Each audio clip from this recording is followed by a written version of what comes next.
January night 2022. Suddenly, North Korea's internet vanishes. Government websites blink offline without warning. Was it a retaliation for Kim's latest missile tests? Experts suspect a massive cyber attack, maybe by a rival government. But the truth? A single hacker. In pajamas, with a grudge. Why did he do it? And how far was he willing to go to make North Korea pay? 1 year earlier, an American cybersecurity researcher sits at his desk, scrolling through code. He's known only by his handle P4X. Late one night in January 2021, P4X receives a message from another researcher offering a new hacking tool. Curious, he opens the file in a secure virtual machine. Nothing obvious happens, but within a day, Google publishes a bombshell blog post.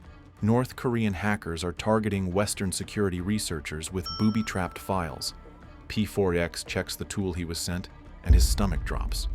The file hid a backdoor, a secret doorway for intruders. North Korean spies had tried to hack him. P4X is stunned.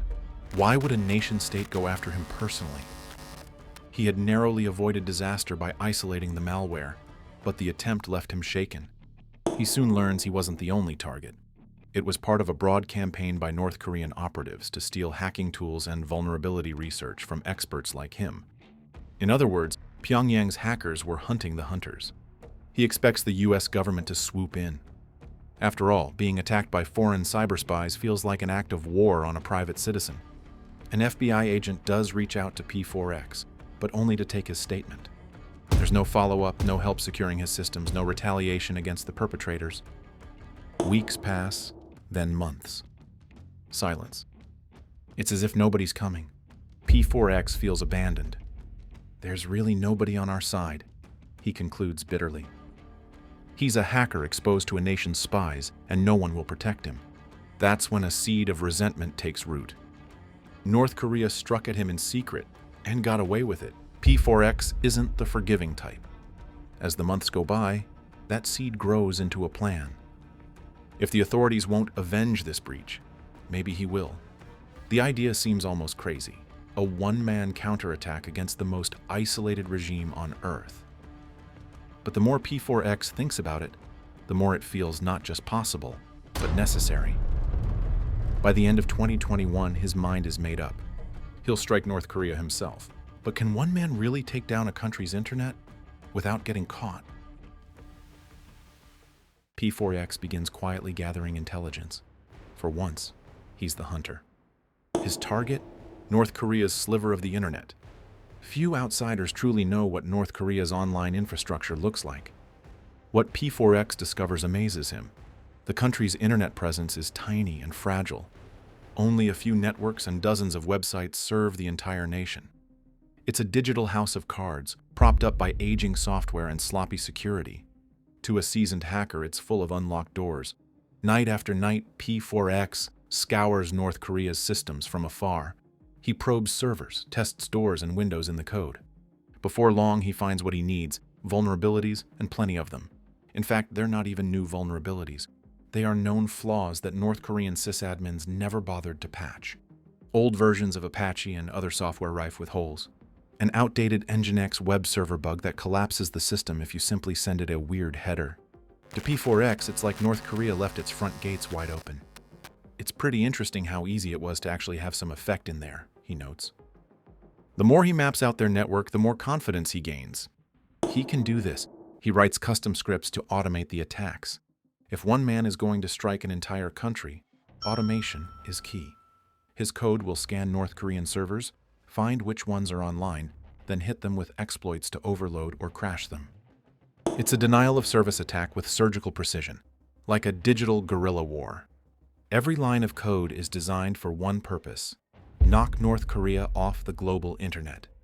As he prepares, P4X operates in secrecy. He knows going vigilante is risky. If caught, he could face serious legal trouble under hacking laws. And if North Korea figures out who's behind the intrusions, he could become a target for reprisal. So P4X takes precautions. He adopts a pseudonym to hide behind. He chooses P4X, pronounced Pax, a cheeky nod to enforcing peace through punishment. Under this alias, he can strike from the shadows. No real name, no face, just a faceless hacker delivering payback. By early 2022, the plan is ready. P4X sits at his computer, likely wearing that same uniform of t-shirt, pajama pants, and slippers. This ordinary-looking guy has a not-so-ordinary mission: cripple a country's internet. He double-checks his tools. The code is loaded on his laptop and some rented cloud servers. The targets are lined up. His heart pounds with adrenaline and defiance. After a deep breath, he launches the attack. With a few keystrokes, the packets start flying. The code is running. The targets are set. But will it actually work, or blow up in his face? In a quiet Miami home, P4X's monitors flicker as streams of data flood out toward North Korea. At first, it feels anticlimactic. Just code running, no explosions, no immediate visual proof of impact. P4X cues up an alien movie on the TV to pass the time, munching on spicy corn chips, trying to act normal. But every few minutes, he pauses the movie and shuffles to his home office to check the attack's progress. Each time, the news gets better. One by one, North Korean servers stop responding. P4X pings the country's handful of websites. Air Koryo's booking site, down. Naenara, the regime's official web portal, down.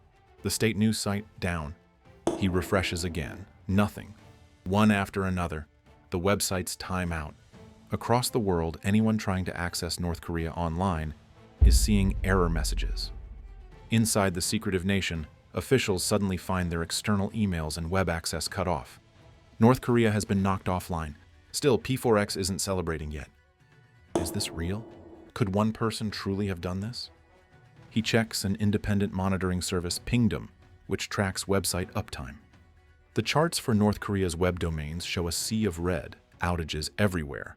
A veteran cybersecurity researcher monitoring North Korean internet traffic observes a massive, mysterious wave of attacks, taking entire networks down. He's baffled, having no idea who was carrying them out. P4X grins. It's working, and nobody has a clue that it's him. With each passing hour, the cyber onslaught continues. P4X's scripts relentlessly bombard the vulnerable servers until they crash, then move on to the next target. North Korea's few connections to the outside internet are overloaded, its routers paralyzed. What he's doing is essentially a denial of service, DDoS attack, but highly focused, exploiting the regime's own weak points. By the time he finally stops for the night, practically every website in North Korea is down.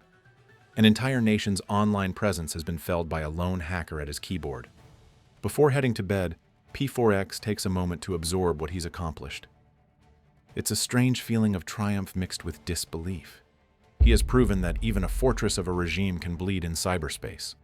North Korea's internet is supposed to be a tightly controlled iron wall, yet he punched through it with relative ease. The first night of his personal cyber war comes to a close, but he knows this is just the opening salvo. Every site is offline. The regime is in the dark. But now comes the real danger. What happens when the world notices and starts asking who did it? The next morning, news of North Korea's internet outage quietly spreads among analysts and intelligence communities. It's not every day an entire country goes offline. Speculation runs rampant. Did U.S. Cyber Command or another state-backed hacker group take direct action? The timing is suspicious. North Korea had conducted a flurry of missile tests just days before. Some whisper that this must be a punitive cyber strike by a world power, a secret message telling Pyongyang to back off its saber rattling. North Korea's government, predictably, is silent. There's no public admission that anything is wrong. Inside the country, almost no ordinary citizens even realize the internet is down. They don't have access to the global internet in the first place. Fewer than 1% of North Koreans can ever go online beyond their domestic intranet.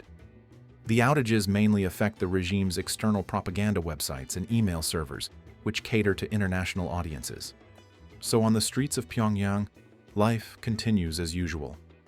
The blackout is an embarrassment for the leadership, not a nationwide crisis. But abroad, among the small circle of North Korea watchers, the outage is big news. For several days in a row, nearly all of North Korea's handful of websites are unreachable. Tech forums and Twitter light up with chatter. Is North Korea under cyber attack? When some sites briefly come back online, they soon crash again. It's as if someone is toying with the regime's connection to the outside world, flipping the switch off and on. Yet no government claims responsibility. No one steps forward. This mystery only deepens the intrigue. Was it a new form of covert pressure by the US or South Korea? A retaliatory strike by hackers from an enemy state? The lack of answers creates an almost cinematic whodunit. Little does anyone suspect that the person holding North Korea's internet hostage is not a nation's cyber army at all, but a lone hacker at home. P4X watches this global guessing game quietly from behind his keyboard. He sees articles speculating on state-sponsored ops and laughs to himself. The world has no idea that this is a personal vendetta playing out in real time. For P4X, that confusion is part of the satisfaction. He doesn't want fame or credit, not yet anyway. Staying in the shadows keeps him safe, and as long as the regime doesn't know who's hitting them, they can't hit back. Still, the longer the mystery goes on, the more questions bubble up.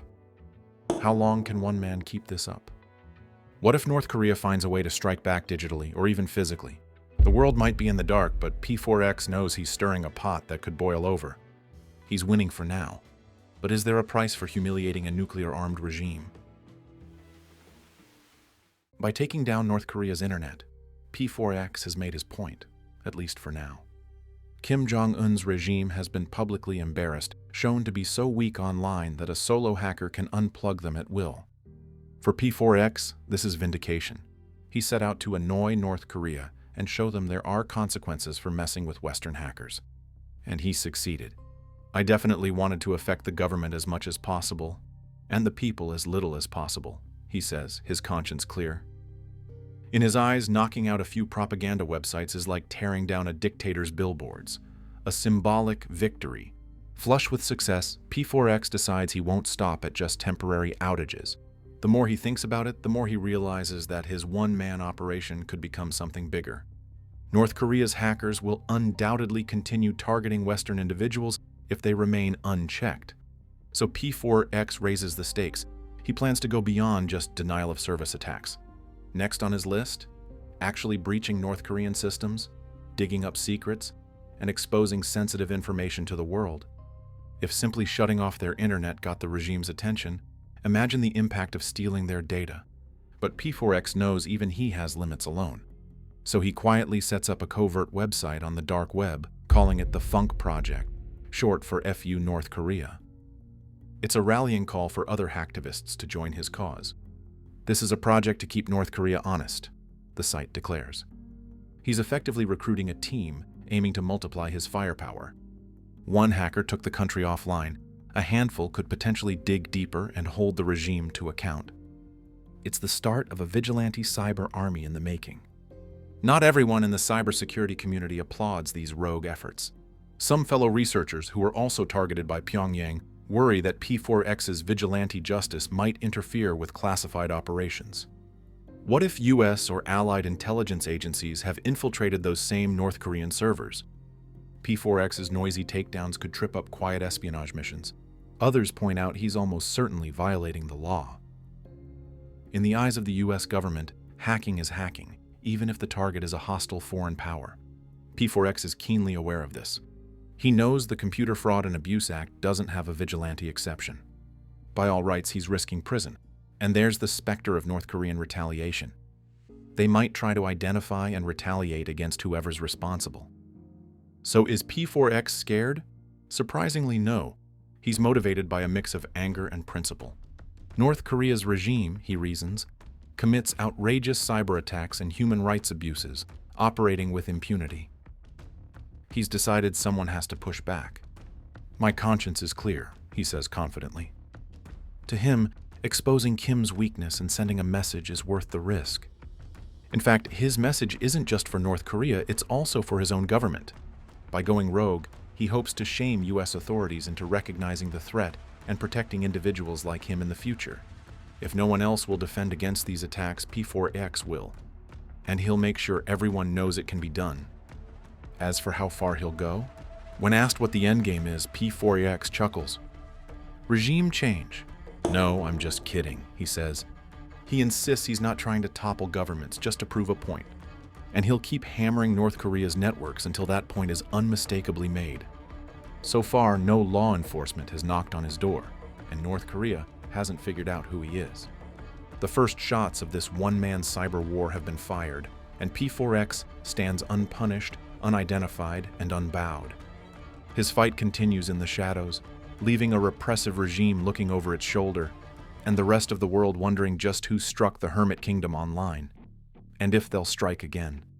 North Korea doesn't know who's hitting them. Law enforcement hasn't come knocking.